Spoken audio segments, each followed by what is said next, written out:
Genesis 3. Man's disobedience. Now the serpent was more subtle than any beast of the field which the Lord God had made. And he said unto the woman, Yea, hath God said, Ye shall not eat of every tree of the garden? And the woman said unto the serpent, We may eat of the fruit of the trees of the garden, but of the fruit of the tree which is in the midst of the garden, God hath said, Ye shall not eat of it, neither shall ye touch it, lest ye die. And the serpent said unto the woman, Ye shall not surely die, for God doth know that in the day ye eat thereof, then your eyes shall be opened, and ye shall be as gods, knowing good and evil. And when the woman saw that the tree was good for food, and that it was pleasant to the eyes, and a tree to be desired to make one wise, she took of the fruit thereof, and did eat, and gave also unto her husband with her, and he did eat. And the eyes of them both were opened, and they knew that they were naked, and they sewed fig leaves together, and made themselves aprons. And they heard the voice of the Lord God walking in the garden in the cool of the day, and Adam and his wife hid themselves from the presence of the Lord God amongst the trees of the garden. And the Lord God called unto Adam, and said unto him, Where art thou?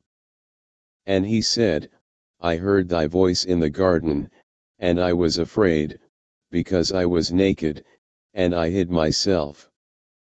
And he said, Who told thee that thou wast naked? Hast thou eaten of the tree, whereof I commanded thee that thou shouldest not eat? And the man said, The woman whom thou gavest to be with me, she gave me of the tree, and I did eat. And the Lord God said unto the woman, What is this that thou hast done? And the woman said, The serpent beguiled me, and I did eat. And the Lord God said unto the serpent, Because thou hast done this, thou art cursed above all cattle, and above every beast of the field, upon thy belly shalt thou go, and dust shalt thou eat all the days of thy life, and I will put enmity between thee and the woman, and between thy seed and her seed, it shall bruise thy head, and thou shalt bruise his heel. Unto the woman he said, I will greatly multiply thy sorrow and thy conception, in sorrow thou shalt bring forth children, and thy desire shall be to thy husband, and he shall rule over thee.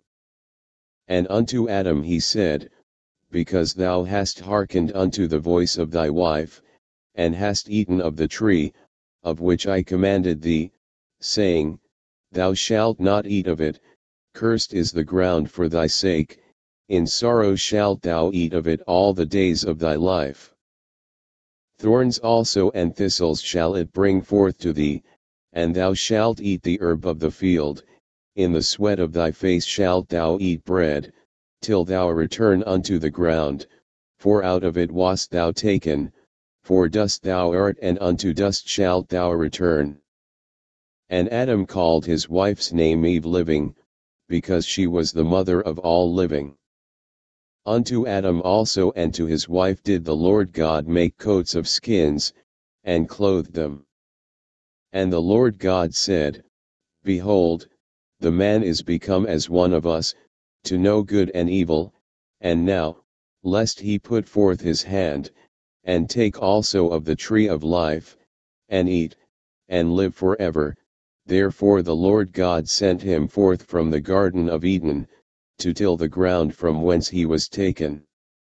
So he drove out the man, and he placed at the east of the Garden of Eden cherubim, and a flaming sword which turned every way, to keep the way of the tree of life.